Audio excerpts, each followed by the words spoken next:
It's my pleasure now to turn to this next phase of the program where we're going to be hearing from students and their mentors. And I would say that after you've seen the posters outside and you hear from the students, you will agree with me that we have an extraordinarily talented group of students and people on this campus who are interested and have the vision in working in a global context. Before we get started, I just want to thank all of the students who presented papers or presented posters. And if you would just stand up if the students are still here, if you presented a poster, thank you for your hard work. And I really appreciate, we all do, the tremendous amount of work that you've done with your peers and with your mentors. We have 4 of the posters who were selected for presentations today. And the first one, which I'm going to call our pilot project number 1, focuses on Ecuador. And this is a course that was instructed by Laura DePreet Brown and Janet Niewald. Janet Niewald is the development director for the Morgridge Center and has worked in the environmental field for 16 years. She's operated a small fair trade nonprofit business since 1987, and this experience led her into her leadership role with the Microenterprise Project in Ecuador. Together with Laura DePreet Brown and their student Megan Hall, they began this initiative this past summer. Presenting today will be Megan Hall. Megan is a senior and will graduate in December of 2011 with a double major in dietetics and psychology and a certificate in gender and women's studies. Megan's dream career would be working with maternal and infant nutrition programs in Latin America. Megan, thank you for joining us.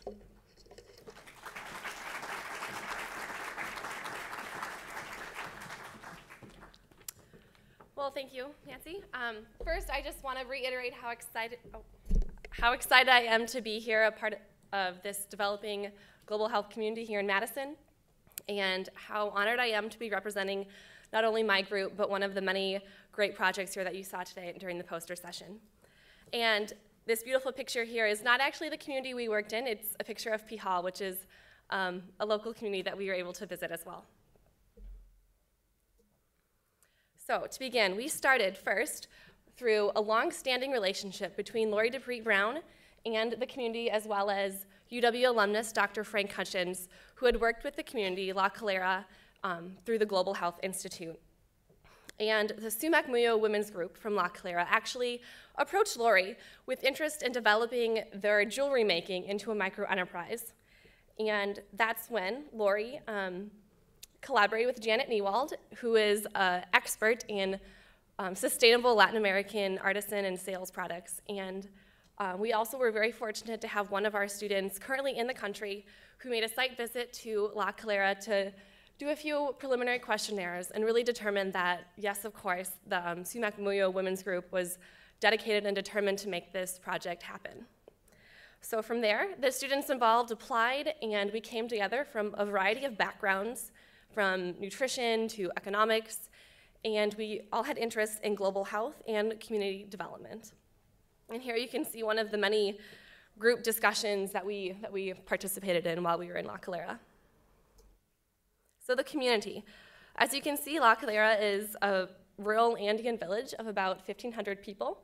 It's also important to note that they're an indigenous community, so their local indigenous language is Quechua, which is where their name Sumac Muyo comes from. It means good seed in Quechua.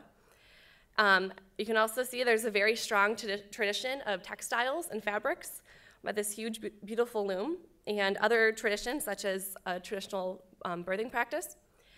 So not only do they have this very strong tradition and customs, but the women shared with us that they were experiencing tension and conflict between outside influences coming from the larger cities.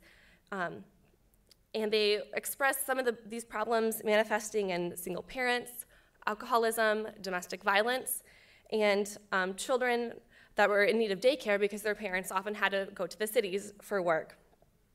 Now, I must also tell you that these women are very strong community leaders in their community, from areas of government to healthcare to childcare, and they also do recognize and acknowledge that financial empowerment is vital for them to continue being impactful leaders in their community. And in addition to sharing their problems with us, they shared with us that they wanted to change these and improve their community health through what they believed would be beneficial for them would be an ecotourism development in their community to help keep families in the community and help maintain that strong tradition of cultural customs. So what we did, and still do, before we went to La Calera, we prepared projects to help develop the microenterprise of jewelry making through the guidance of Janet and Lori with their insight onto what would be helpful and useful for the women. And these projects were cost analysis, marketing the story of La Calera and Sumac Muyo, creating an inventory process for the women, and also a catalog of jewelry for actually selling the products. So we were there for 3 days, which seems like a really short time period, especially for those of you involved in community development projects. This is a really short time period, but we were so productive. And we were so productive because these women were so empowered to do this and so excited to have us there as a resource and to also share with us what they wanted to do. And we had ongoing communication before we were there through email and phone calls, and fortunately Carrie Beth's visit before we went there to help facilitate the project as well. So not only did we provide resources, but this was definitely a cultural exchange with the community. Like I said, they shared their stories, their lives with us, and gave us insight into their community. One student noted that the women, to her perception of these women was just, they were such strong women with a different worldview, and she was completely humbled by her interaction with them. And she brought that back, and we can now share that with you and the Madison community. So that leads to also, we did reflection activities while we were there about the other site visits we did, our interaction with La Calera and Sumac Muyo, but also when we came back, we reflected on our learning experience and the learning experience of the women as well for that mutual community partnership. And of course, as you can see out by the posters, we are doing sales here in Madison to continue sharing this story.